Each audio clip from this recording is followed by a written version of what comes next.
নমস্কার দোস্ত, আমার চ্যানেলের তরফ থেকে সুধী দর্শকবৃন্দকে অসংখ্য ধন্যবাদ, প্রীতি এবং শুভেচ্ছা জানিয়ে শুরু করছি আজকের এই বিশেষ অনুষ্ঠান। দর্শকগণ, এখন চলছে প্রকট নবরাত্র অর্থাৎ চৈত্র নবরাত্র, যা দুনিয়ার মধ্যে এক অদ্বিতীয় এবং বিশেষ উপযোগকারী সময় বলেই চিহ্নিত। কারণ এই সময়ে আপনি যা করবেন, অর্থাৎ আপনি যদি কোনো ভগবানের মন্ত্রই জপ করেন, আপনার গুরু মন্ত্র জপ করেন, এমন কিছু না, আপনার নিজের নামটাকেই যদি জপ করেন সেটাও কাজ করবে। কারণ এই সময়গুলো এত ভয়ঙ্কর ফলদায়ী, যা বলে বোঝানো সম্ভব নয়। যারা জানেন তারা জানেন, যারা না জানেন তারা জানেন না, এটাই হলো বাস্তব। কারণ মানুষ তার নিজের ইগোকে ছাড়তে চায় না। যদি কেউ কোনো মানুষ তার ইগোকে ছেড়ে দেয়, সে সব কিছু করতে পারে। যাই হোক, আমার যারা শিষ্যগণ আছেন, যারা আমার চ্যানেলের সাবস্ক্রাইবার আছেন, তাদের আমি একটা কথাই বলবো যে এই সুবর্ণ সুযোগকে আপনারা হেলায় হারাবেন না। আপনাদের যত কিছু অসুবিধে আছে, যত কিছু সমস্যা আছে, এই সময় সমাধান করার উপযোগ সমাধান করুন। কারণ এই সময় চলে গেলে আর আপনি ফিরে পাবেন না। দর্শকগণ, আজ আমি একটি অদ্ভুত সাধনা নিয়ে এসেছি, যার নাম হলো নাগ যক্ষিণী সাধনা। নাগ যক্ষিণী সাধনা অর্থাৎ এই নয় যে নাগেরই পূজা হবে। হ্যাঁ, বস্তুত তাই। কারণ এই যক্ষিণী নাগরূপী, কিন্তু তার শরীরের অবয়ব এক অভূতপূর্ব। আপনি যেমনটি ভাববেন তেমন রূপেই তিনি আপনাকে দর্শন দেবেন। দর্শকগণ, এর রূপ হলো অর্ধেক সাপের, নিচের দিকটা সাপের মতো এবং উপরের দিকে এক অপূর্ব স্ত্রী মূর্তি, যার প্রচণ্ড তেজ এবং দীপ্তিময় চেহারা এবং লাস্যময়ী সেই করুণাময়ী দেবীর। কারণ ইনি হলেন এক অপূর্ব দেবী, যে দেবী মানুষের সকল দুঃখ দুর্দশাকে নিমিষের মধ্যে শেষ করে দিতে পারেন। তবে আপনাকেও তার মতো ভক্ত হতে হবে। এই নয় যে আপনার মনের মধ্যে কুটিলতা, জটিলতা এবং ক্রোধপূর্ণ ভাব ইত্যাদি বিচার বিবেচনা থাকবে। আপনাকেও হতে হবে এক সংযমপূর্ব এবং এক সংযমিত, এক সুন্দর সুদর্শন পুরুষ। কারণ আপনি যদি আপনার নিজের মনের মধ্যে মলিনতা, ক্রোধ, ঈর্ষা নিয়ে সাধনা করেন, সে সাধনা ফলীভূত হয় না। আপনাকে স্বচ্ছ ভাবনা নিয়ে, স্বচ্ছ মন নিয়ে সাধনা করতে হবে, যেখানে কোনো ধরনের কোনো ঈর্ষা, দেশ, গ্লানি, ভীতি ইত্যাদি কোনো কিছুই থাকবে না। থাকবে এক ঐশ্বরিক শক্তির সঙ্গে এক স্বচ্ছন্দ প্রেমময় মিলন এবং মায়ের কাছে নিজেকে সম্পূর্ণভাবে সমর্পণ করা। এটাই হলো সাধনা। তো দর্শকগণ, আজ এই সাধনাটি দেওয়ার কারণ হচ্ছে এই যে নবরাত্রি চলছে, যদি আপনারা এই নবরাত্রির সময় এই সাধনাকে আপনারা করতে পারেন, এতে কোনো যন্ত্রপন্ত্র ইত্যাদি কোনো কিছু দরকার হয় না। এতে সামান্য একটি মালার দরকার এবং গুরুর কাছে দীক্ষা নিয়ে শুরু করাটা দরকার। এটাই হলো এর বিশেষ মূল জিনিস। তো দর্শকগণ, যারা আপনারা এই সাধনা করতে চান, তারা অতি অবশ্যই এই চলতি মরশুমে আপনারা সাধনাটা শুরু করে দেন। কারণ এই সময় জাগতিক নিয়ম খারাপ হলেও, অর্থাৎ দেশের অবস্থা, বিদেশের অবস্থা একটু খারাপ হলেও, এখন নক্ষত্রগত দিক হিসাবে সময়টা ভালো। সেই জন্য আপনাকে এই সময় আপনি যদি এই সাধনা করে নিতে পারেন, তো জীবনে অনেক কিছু লাভ করতে পারবেন এবং নিজের সমস্যাগুলো অন্তত সমাধান করতে পারবেন। দর্শকগণ, এই সাধনার লাভ কি শুনুন। এই সাধনা করলে মানুষের আর্থিক পরিবর্তন হয়। অর্থাৎ আপনি যদি রঙ্কও থাকেন, অর্থাৎ ভিখারিও থাকেন, এই দেবীর কৃপায় আপনি রাজা হতে পারেন, রাজার মতো থাকবেন। আপনাকে এতই ধন সম্পত্তি এনে দেবে যে আপনি খরচা করেও শেষ করতে পারবেন না। যদি আপনার শত্রু আপনাকে প্রতারিত করছে, শত্রু আপনাকে সবসময় জ্বালাতন করছে, সে শত্রুকে আপনাকে কিছু বলতে হবে না, মায়ের কাছে বলে দিন, সেই শত্রুর সর্বনাশ নিশ্চিত। আপনার যদি কোনো দুরারোগ্য ব্যাধি থাকে, মায়ের কৃপায় তা অনায়াসেই আপনার শরীর ছেড়ে পালাতে বাধ্য হবে। আপনার পারিবারিক, আপনার সামাজিক সর্বক্ষেত্রে আপনাকে উচ্চ পদে আসীন করতে পারে এই মা। এই দেবীর কৃপায় জীবনের সমস্ত কিছু প্রাপ্য আপনি পেতে পারেন। তাই যদি কোনো মানুষ ভক্তি ভরে এই সাধনা করতে পারে, তো আমি এটা গ্যারান্টি দিতে পারি যে জীবনে আর তাকে কোনোদিন কোনো সাধনা করতে হবে না। সাধনা বিভিন্ন ধরনের হয়, মানসিক হয়, তান্ত্রিক হয় এবং এক যাজ্ঞিক হয়, যৌগিক হয়। এখানে কিন্তু আপনি যদি মানসিক করেন তাও চলবে, আপনি যদি মানসিক এখানে না করে আপনাকে এখানে এক প্রাচীন পদ্ধতিতেই করতে হবে, যেটি হলো দাক্ষিণাত্যের অর্থাৎ দক্ষিণ ভারতের পদ্ধতিতে। কারণ এই সাধনাটা এসেছে দক্ষিণ ভারতের দিক থেকেই, কারণ যিনি করেছিলেন তার এই নিজস্ব মুখবৃন্ত থেকে এই সাধনাটি এসেছে।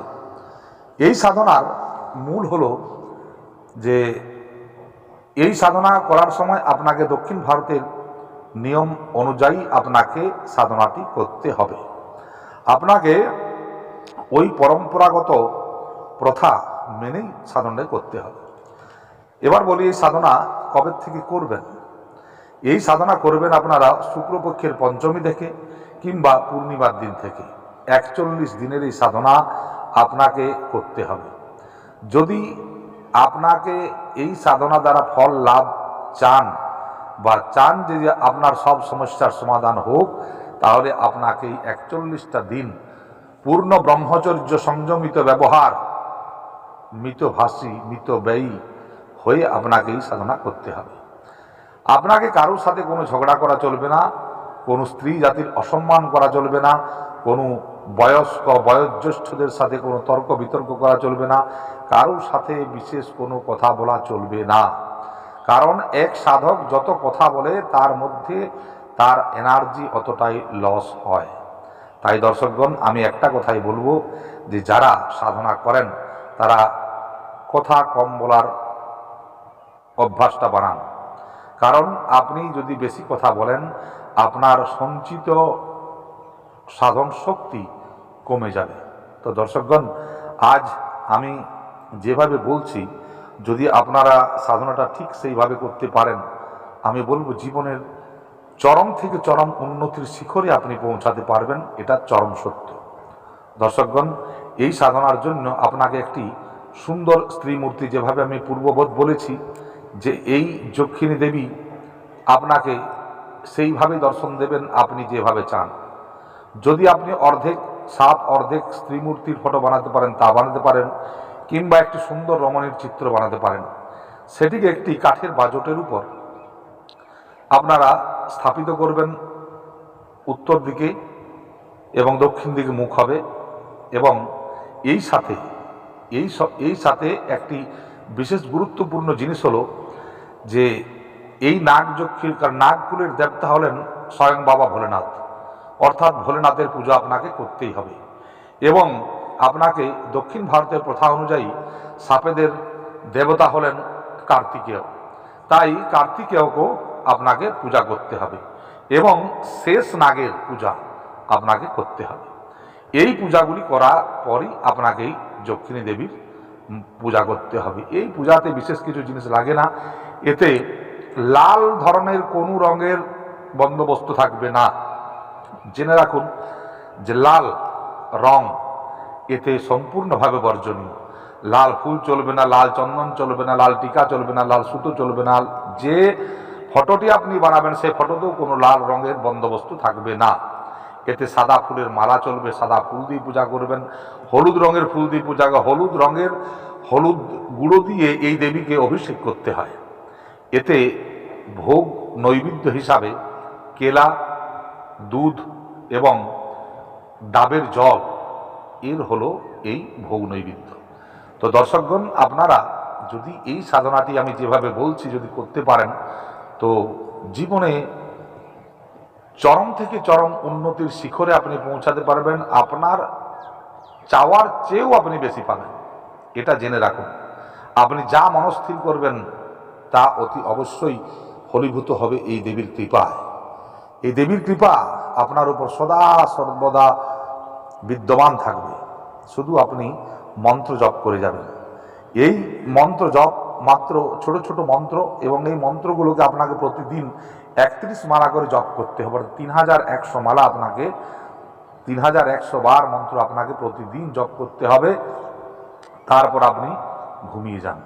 দর্শকগণ, মনে রাখবেন যে এই সাধনা জীবনের কঠিনতম অবস্থা থেকে আপনাকে বের করে আনতে পারে। যদি আপনি হতভাগ্য, দিন দরিদ্র, আপনার বাড়িতে কিছুই নেই, আপনার কাছে কিছুই নেই, আপনার দিন চলছে না, আমি বলবো সেরকম মানুষের এই ধরনের সাধনা একটা করে নেওয়া দরকার। এই সাধনাতে সর্বপ্রথম আপনি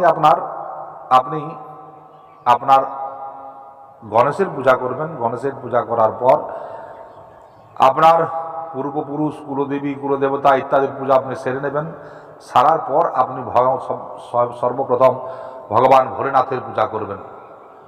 ওম কর্পূর গৌরম করুণাবতারম সংসারম সারম ভুজগেন্দ্রহারম সদা বসন্তম হৃদয়ারবিন্দ ভবম ভবামি সহিতম নমামি। এইভাবে ধ্যান করে বাবা ভোলেনাথের পূজা করবেন। এরপর আপনি কার্তিক দেবতার পূজা করবেন। কার্তিকের পূজা করবেন। ওম কার্তিক দেবতায় নমঃ, ওম কার্তিকেয়ায় নমঃ। প্রতিটি জিনিস দেওয়ার সময় এইভাবেই পূজা করবেন। এবং শেষ নাগ দেবতার পূজাতেও সেম এইভাবেই করবেন। প্রতিটি জিনিস দেওয়ার আগে ওম এতদ অক্ষতম শেষ নাগ দেবতায় নমঃ, এইভাবে আপনি দিতে থাকবেন প্রতিটি জিনিস। এবং তারপর ওই যক্ষিণী দেবীর পূজা করবেন। যক্ষিণী দেবীর পূজাতে আপনি ধূপ দীপ সব কিছু দিয়ে পঞ্চপ্রচার পূজা করবেন এবং জপ করবেন। জপের সময় বিলকুল শান্তভাবে মায়ের কাছে করুন। আপনার আর্জি হতে হবে, অর্থাৎ আপনার আবেদন করুণা চেয়ে হবে। হে মা, আমার উপর কৃপা করো, আমি হত দরিদ্র মা। মা গো, এই দুনিয়ার সমস্ত জিনিস থেকে আমি বঞ্চিত মা, তোমার কৃপা চাই মা, তোমার কৃপা চাই, তোমার কৃপা